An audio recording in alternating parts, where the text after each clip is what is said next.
Talk.com.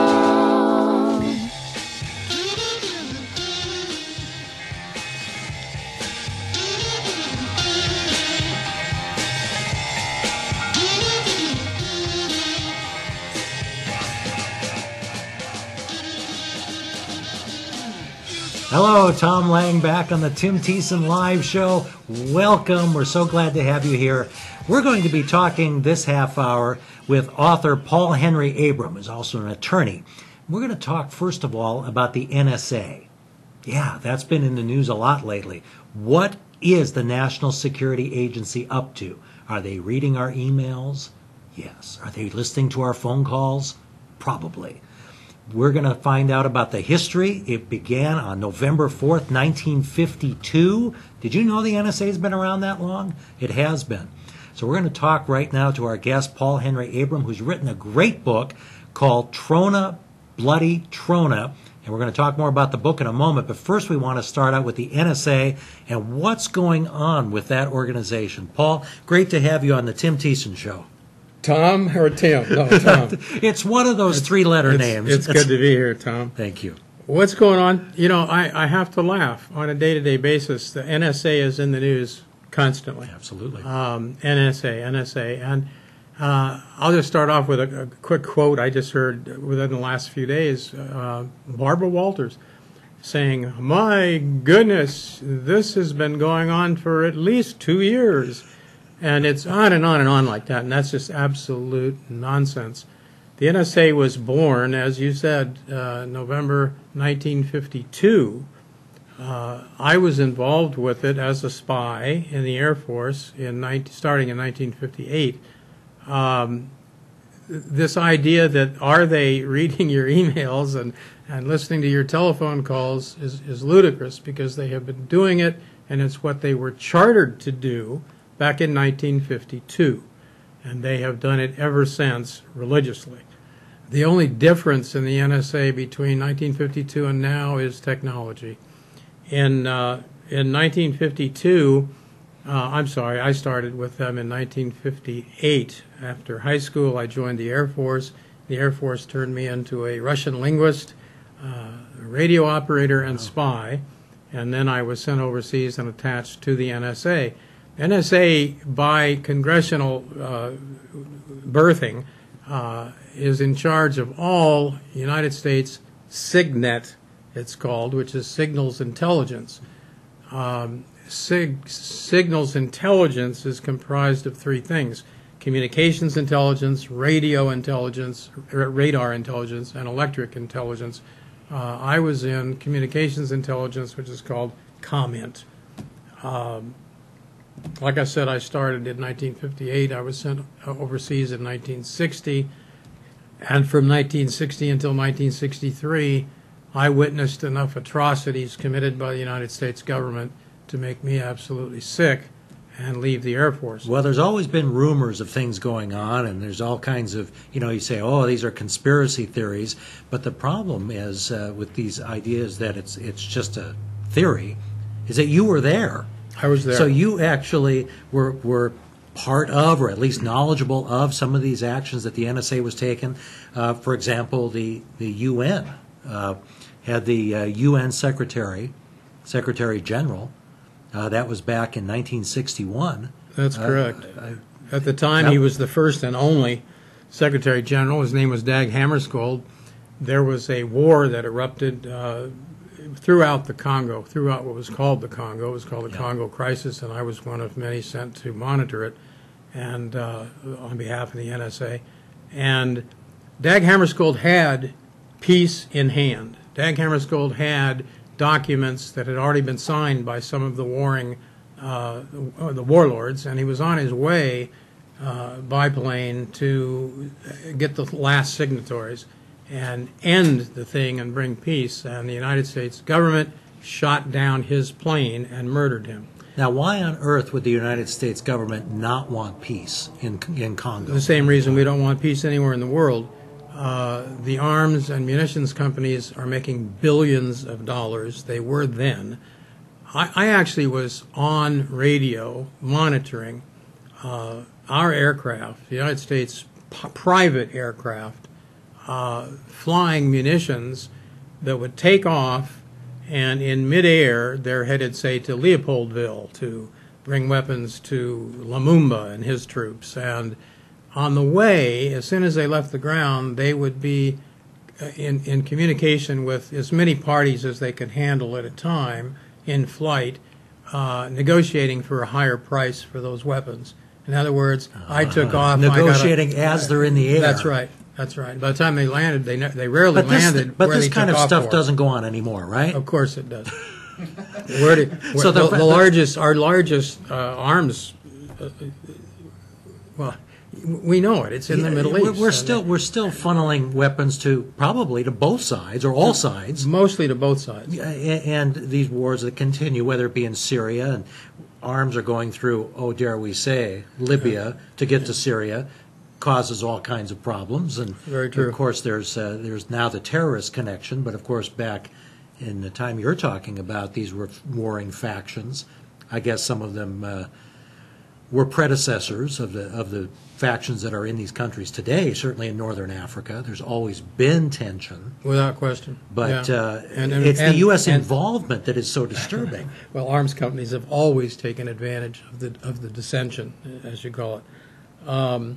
That wasn't really the most horrifying of the atrocities that I witnessed. And by witnessed, I mean I was on the radio listening, which is what NSA does. Yeah. I was on radio, telephone, and different sorts of communications that can be monitored electronically. And I was sent to a little island off of our coast. It's still part of America, Cujo Key. It's the last little piece of land in America. And we were sent down there to monitor what was going on with the Cuban Missile Crisis. Sure. And lo and behold, some of our U.S. Navy pilots took off from a U.S. Navy aircraft carrier, and they were murdered. And the reason they were murdered is that they had overflown Cuban airspace at a time when JFK and Khrushchev.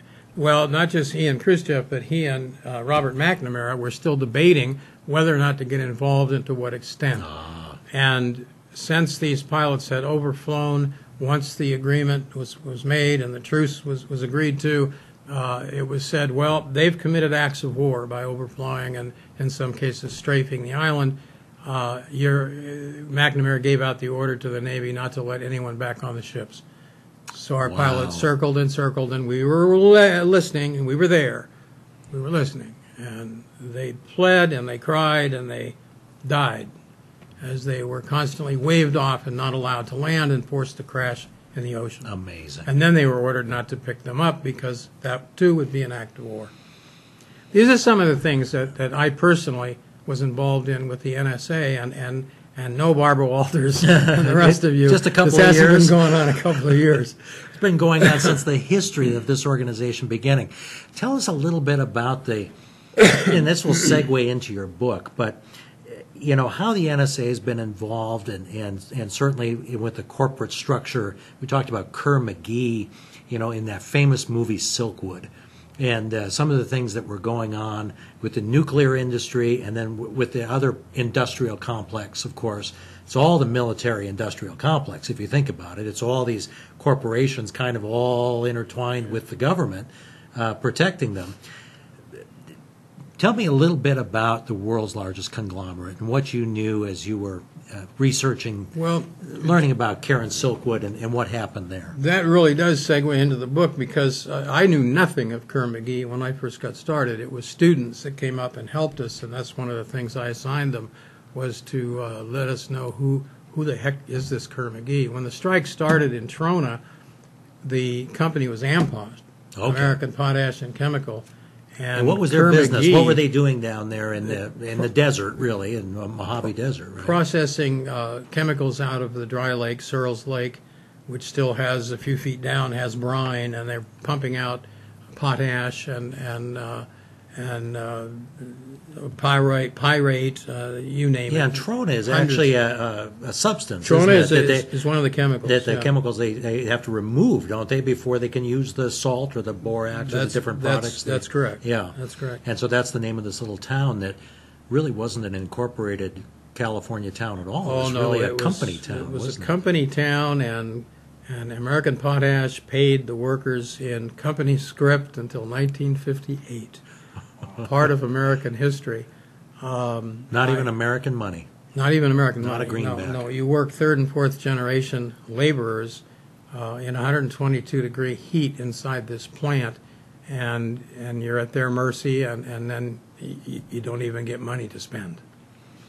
Not real money. Well, going back to Kerr McGee, you had Okay. learned about that, and we understand about the, of course, the nuclear plant, and Karen Silkwood worked there, if I'm remembering the story correctly. And This occurred she was about, a whistleblower, wasn't she? Yes, this occurred 3 or 4 years after the Trona strike ended, and Kerr McGee, Karen Silkwood was actually at a union meeting the night of her death. She was at a union meeting. She had a stack of documents, both that she had collected and others had given to her, and the decision was made for her to meet with law enforcement people and divulge everything that had been taking place so they could finally go against Kerr McGee. And on the way there, she died. She died in a single-car rollover collision. Oh, I don't know. It sounds like a coincidence. Yeah. Yeah. We're going to come back right after the break, and we're going to talk about Trona, bloody Trona. Why was the Trona strike bloody?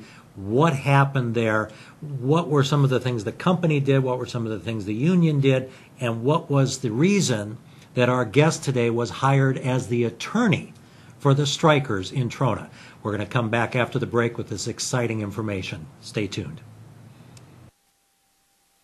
Right here in the Tower District and all over the Central Valley, you'll see the Bobby Salazar signs everywhere. Let's bring in Bobby Salazar. Bobby! Hey, how are you? How's it going, man? Good. Real good to have you back on. Now, a new sponsor of The Buzz. I want to thank you for that. Yeah. And I want to get right down to it. What'd you bring? Well, this is our famous party tray. It's our variety tray, we call it, and it has just a little bit of everything. It has little taquitos and burritos and quesadillas and guacamole. And it's one of the most popular one that we sell. You can call in. We can have them ready in like 20 minutes to 30 minutes. You know how busy we are, but, spur of the moment, this is a great deal to get for any party, any occasion. For the Super Bowl or any occasion, order a party tray from Bobby Salazar's. Hello, I'm Shelley at Horn Photo, and it's time to do more with your pictures. Get those images out of your camera, off your computer, and rescued from deep within your phone, and turn them into memorable photo keepsakes and gifts. Here at Horn Photo in Fresno, we have many wonderful photo items that we produce in-house, and we're here to help you find your individual style. So now's the time. Stop by Horn Photo in the Bellagio at Blackstone and Eames, or visit us online at hornphoto.com to explore the possibilities. This week's open house from Mike Briggs Properties. This classic California craftsman historical home is in the Tower District, Fresno High area. The two-story craftsman has 5 bedrooms and is perfect for a home or business, a large family, or combined living and workspace. The lot is park-sized. This house will be available for viewing this Sunday only from 1 to 3 p.m. It's located at 815 East McKinley, between Maroa and Wishon. By the way, the square footage includes a nearly 800 square foot apartment above the garage with surrounding gardens and with a rustic appeal. Come see this house this Sunday, open house from 1 to 3 p.m., 815 East McKinley, between Maroa and Wishon, or call Mike Briggs Properties for details. Solar energy is now more affordable than ever. Hi, I'm Ty Simpson, sales manager of the new Bland Solar office here in Clovis. And right now at Bland Solar, we're offering a program with 0 down payment. That's right, 0 money out of your pocket. This new program is affordable and easy, with guaranteed production and no appraisals needed. In fact, your new system can be up and running in as little as 4 weeks. Bland Solar looks forward to serving the residents of the Central Valley. So call us today at 554-5657. Bland Solar, the Valley's expert in solar. Hi, my name is Bonnie, and I'm a show producer here at CentralValleyTalk.com. We have a lot of great shows that you can share your business with our viewers. I'd love for you to give me a call. My number is 559-289-9687. CentralValleyTalk.com.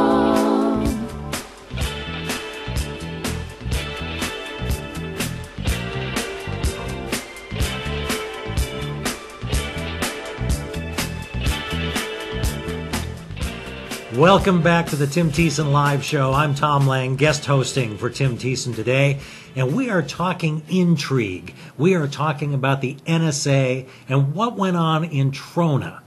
Where is Trona, you ask? It's in the desert of California.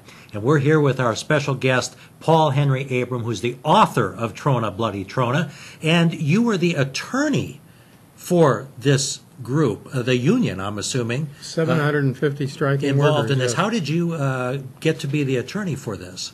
Very strange, because I had been practicing criminal law for about 3 years at the time, and I got recruited literally by a law firm that I would have killed for to get into and didn't have to. I got in voluntarily. I was called Margolis, McTurnan, Smith, Scope, and Herring, and they were one of the most political, active law firms really in the country. They were the only law firm in the nation at the time that was a union law firm, and I was very impressed with them. Well, they happened to hire me on March 18th, and unbeknownst to any of us, on March 18th, the union went on strike. That was the Trona. day. And 2 days later, I was out there representing them. They said, you're on this one. I had never represented a union or had a union issue in my 3.5 some years of practice, but I had a great criminal background, and they knew that things would turn from just labor issues to criminal issues soon enough. Well, we were just talking before the break about Karen Silkwood and how she had that unfortunate accident on her way with important information about her corporate employer, Kerr McGee. On behalf of the union, yes. Yes, and very soon after you're starting with Trona, something similar happened. I'm laughing, and I don't mean to because it involved a death, but I'm thinking of the punchline, and that always makes me laugh. Investigating a single car collision, just like Silkwood's, car rolls over, a person's dead.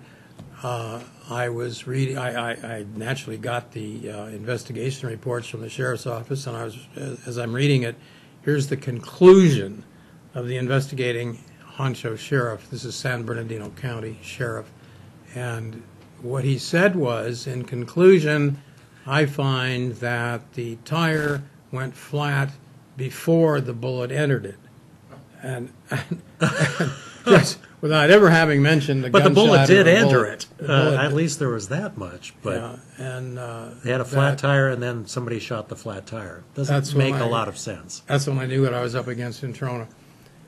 Trona is called the gateway to Death Valley. It's about a half hour east of Ridgecrest, just to help centralize it, in the middle of the Mojave Desert.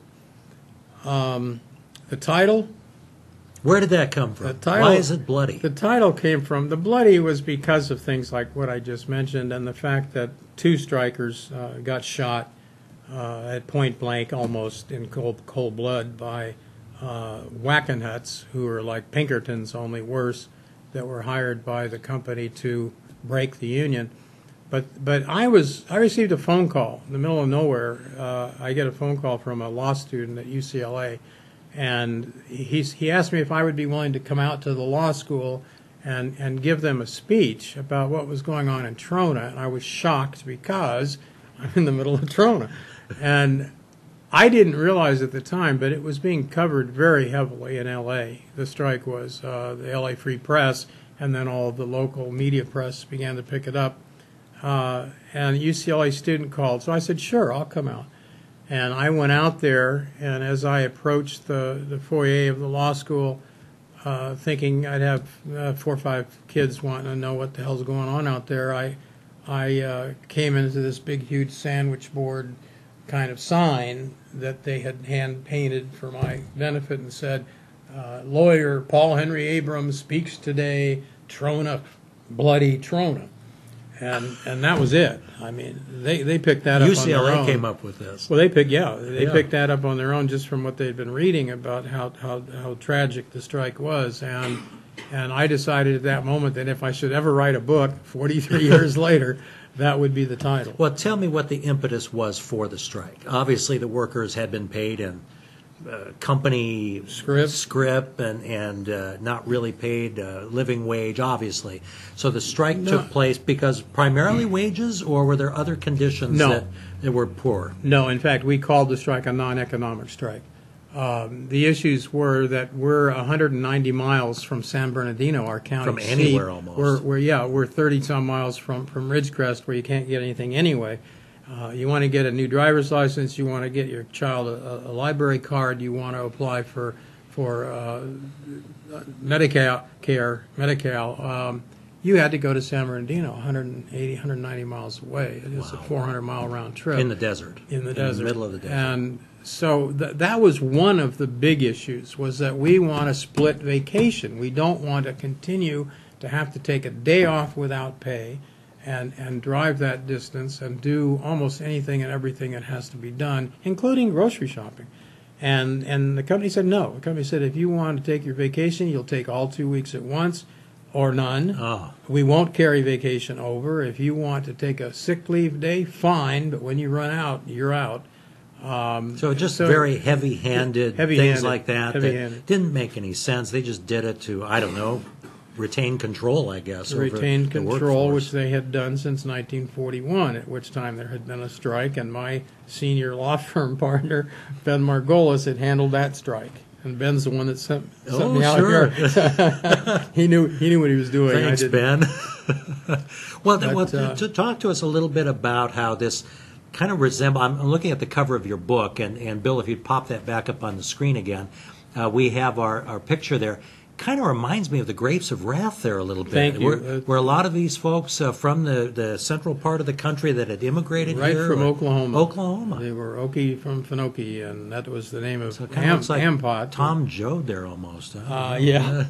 The cover portrays the most exciting part of the strike to me, and that is the presence of students. Once I'd made that speech at UCLA, actually I took off for 3 days. I was at the law firm in LA where I had to go back and forth several times, and then I decided to stop off on the way back up in the mountains and fish for a couple of days. And when I got back to Trona, I was blown away. There's a bunch of hippies running around town. They bust out from L.A. and they joined came the out. protesters. They came out, and they came eventually in throngs, and they did nothing but work. They walked the picket lines to relieve the guys. You know, the heat out there was getting to be around 116, 120 degrees. So they walked picket lines. They brought coffee and soft drinks and cold drinks to the pickets. They held one of the most beautiful things of all, part of the women's movement, is that they sat down with women and just listened. And they said, gee whiz, what do you do out here in the desert? And they did nothing because they had kids at home and men on the picket line, and they didn't have time for anything else. There wasn't anything to do but care for the children. And these ladies sat them down and taught them how to open up their own little daycare center. And next thing you know, Wow. These women not only had time on their hands, they they formed a motorcycle club, dirt bike club called the Desert Daisies. And to this day, I'm Still proud to say popular they're in still that racing area. out in Mojave. Yeah. Wow. Yeah. Well, you know, this was a time when certainly the union was needed and was very, very important. As a union attorney, how do you see unions today, and what has come out of all of this, do you think? Is it a positive for the unions in California? Have the unions been more marginalized, in your opinion? What do you think the status is and the need for unions, certainly in certain industries, in our state today? As the need has grown, the presence of unions has dwindled. That was the reason, one of my main reasons for sitting down and writing the book, was to remind people of Kerr McGee's and how oppressed union people can be, and how absolutely hated unions can be. And it's really sad. I'll go back to Barbara Walters for a minute again. When you hear news media people, Yeah. that make me sick. When they used to, because there aren't any anymore, when they used to cover a strike, they always started out with, and ladies and gentlemen, this is going to cost you money. Yeah. Watch the prices go up at the grocery store, et cetera, without once realizing that these news people, Barbara, is a consumer, and they are dependent upon labor. We are all dependent on labor, and actually we're all laborers. And so, Tom, to answer your question, the book was written to remind America how it was with unions, how it changed because unions have been pretty much beaten down, and the need for a resurgence. Now tell us what the outcome was of the strike. Would you view that as a successful strike, or was it one? Did it successfully shut down the business operations for a while and provide any recourse at all for the people that were so abused, obviously, at this time? Well, a few different answers. We, and I do mean we, meaning me and my clients, went out on night forages, and there were occasions when telephone poles were blown up and stopped communications with the company, and power poles were blown up and stopped the company, period, for some time. Strikers went down to the docks in San Pedro and boycotted, struck, threw up picket lines around the ships and the trains and the teams for trucks coming in, because the product left the company on their company-owned train, and the first chance to strike them. We learned this from the students that came up, and many of these students had been working with the Cesar Chavez movement. Sure. And they not that far away. I mean, Tehachapi was kind of the beginning of that. Right. Again, a lot of the same people. Certainly, the Grapes of Wrath comes to mind again. Again and again. The point about the boycotts down there was that they were very successful. Ships actually went back to Japan empty. Wow. So yes. Spoiler alert, spoiler alert. You really want me to give away the book? No, don't tell the end of the book. Well, I'm going to leave it to people to to buy this book, because I found it just absolutely fascinating. The strike was very, very successful in a number of ways, and it was a disaster in other ways. All right, we're going to leave it at that, because I want viewers to buy this book. But please go to your website, paulhenryabram.com, to buy it. And that way the author gets full benefit of your patronage, and we certainly appreciate that. And you get it faster, and it gets autographed. And it's right there, and you'll sign it. So that's a great deal. And I do want to let visitors know, go to FresnoAquarium.org, because we have an event coming up this weekend. I don't want you to miss it. It's at AppCal Wine Tasting, which is at Avenue 7, right off the Highway 99. Thank you so much for watching the Tim Thiesen Live Show. We're glad you were here. I'm Tom Lang. Next week, Tim Thiesen will be back for another exciting round of interviews. Thanks for watching.